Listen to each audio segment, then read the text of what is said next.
Hello, dear members of Powerful Guidance. It's a pleasure talking to you all because I feel very nice that I've restarted with so many things. And self-love is the first thing I'll start with because that is the most important aspect in everybody's life. If you have confidence in yourself, you can achieve and do wonders. Gradually, I'll also teach you about animal totems, spirit animals, guided meditation, who is your guardian angel. I'll help you tap out all that, provided you say or show some interest in, yes, I want to learn, because very few of you are showing the interest. And if you all really want it, I will take it up seriously and I'll plan some small courses and I'll keep sharing all that to you. Okay. Yes, as I promised, simple techniques of self-love. Yes, before that, there is something which I have to share because there is a moral responsibility as a healer to let you know the difference between self-love and narcissism. Now, what is this narcissism? See, often people confuse between self-love and narcissism. Narcissism is a kind of a person showing excessive interest in their own self or a lot of admiration for oneself and one's own physical appearance, features, their body.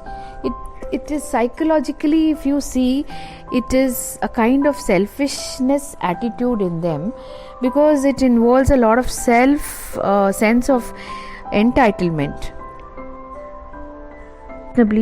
They have a high sense of their own importance and they feel that they need to be self-worthy and they need attention. They want people to admire them. So they kind of even go to an extent of manipulating others, showing a very, they might not empathize with you as a human and they'll try to extract work from you. Basically understand it is showing too much of self-importance to one's own self. There is a preoccupation of power, beauty, success, everything inside their head. Sorry for the noise from behind. They have these people who have this special problem. We can say problem because they lack empathy. They'll be arrogant and they every time want to be admired and they'll keep saying, see how beautiful I am. These kind of people will have a lot of problems in fulfilling their relationship or being happy with people around. It is a slight disorder, and what we can do to help them out is only talk therapy. It is called a psychotherapy, but it is a talk therapy. They don't need anything like medication or treatment and all that. It is a personality disorder. It can be in both male and female, and often it begins somewhere in the mid teens or say like early adulthood, because all that is there in the mind from the childhood will start erupting. For some people it can be shown even in the childhood, depending on the intensity of their pain and problems.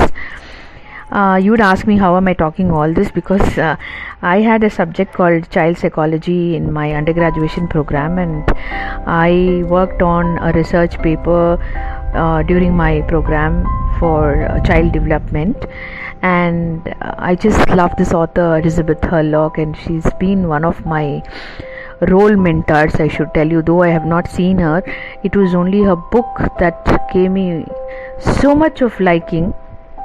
If I was not a journalist today, I would have definitely been a child psychologist. So why am I talking about narcissism is just keep a check and track of the self-love that we show to ourselves. It should not overpower and cause a disorder in ourselves. It is a slight, I told you, thin thread crossing of the area, one place to another place kind. So it's a shift in the mind self. Okay, so when we are showing unreasonable high sense of importance, keep a check. Okay, if we are excessively admiring ourselves, keep a check. Just see if we really deserve this or we want some extra treatment that we feel we should require as self-love. Keep a check. Recognize if there is something like this, and it's okay. If we have this, we can always talk it out and come out of that. because most of us are preoccupied with the fantasies. As a child it's okay, but as an adult, if we are still in the fantasy world, dreaming about success, power, beauty, perfect soulmate and all that every time, then we need to keep a check on that. We shouldn't cross this and get into the problems. Okay. Even the sense of believing ourselves as superior than others and only spend time with or be understood by equally our kind of wavelength special people, so it's okay. It's just that I wanted to give you the difference so that we can have a check on ourselves and proceed with our self-love. Super. So what are we going to learn today is a beautiful technique, what I'm going to share with you, and this technique is called as treat yourself.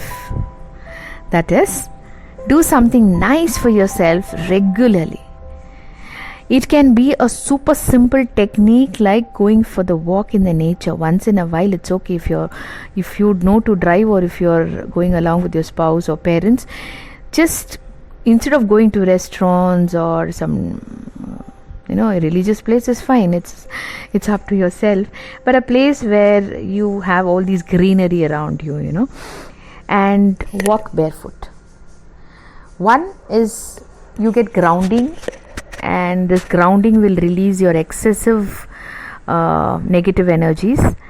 And second one is the nature itself will heal you with lot of positivity, oxygen and vibrations. Next is taking a super relaxation bath. Now you'll ask me, what is that super relaxation bath? Add some aroma oils, light a candle, put some incense stick, yes, of course, in your washroom, and then enjoy that aromatic bath.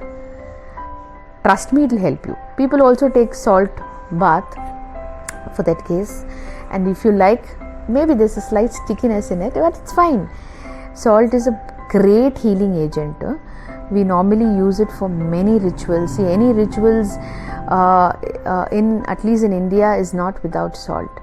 So if it is marriage, or if it is housewarming ceremony, or if it is something which you have to do to show your commitment, it is, or to bring in spirituality, it is salt. And salt is something which is very, very important in our life. Why? A food without salt is so tasteless, and so is the essence of salt in our life. If it is excess, we cannot digest it. If it is not there, again we cannot appreciate it. So the correct amount of salt in our life will definitely heal us. Now, what is the correct amount of salt? Using the salt for cleaning your home, for cleaning yourself. Put a handful of salt in a small glass bowl and keep it in front of you, and keep telling the salt, please try and remove all the negativity from my body. It will listen. It will listen. Don't have doubts about it, because I will share you simple techniques where you will be feeling like, wow, it's magic, and how is this happening? It will happen. All that you need to have is faith. It is apart from your spirituality. It is something which is a miracle which is coming your way. And religion, yes, most of the religion also associate with salt, but we are not talking religion here. As I told you, I am a person, I am above religion, and I love all religion. I love humanity, I love people, I love animals. Yeah, I even talk to animals. And sometimes if you would wish, I will even talk about animal communication, because I love that subject also. So yes, today's self-care, what you learn to take bath with salt water.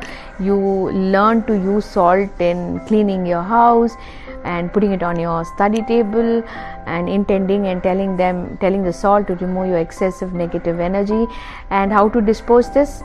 You can dispose this in your kitchen sink, or in a place where you don't step on it, or other people also. Moral values, other people should also not step on it. So it can be your the natural outlet pipes, or whatever, drain pipes. So just see that we are cautious about the society also and the well-being of other person, because if we wish for other person, the wish comes to you in manifolds. Yeah, I will talk about other techniques tomorrow.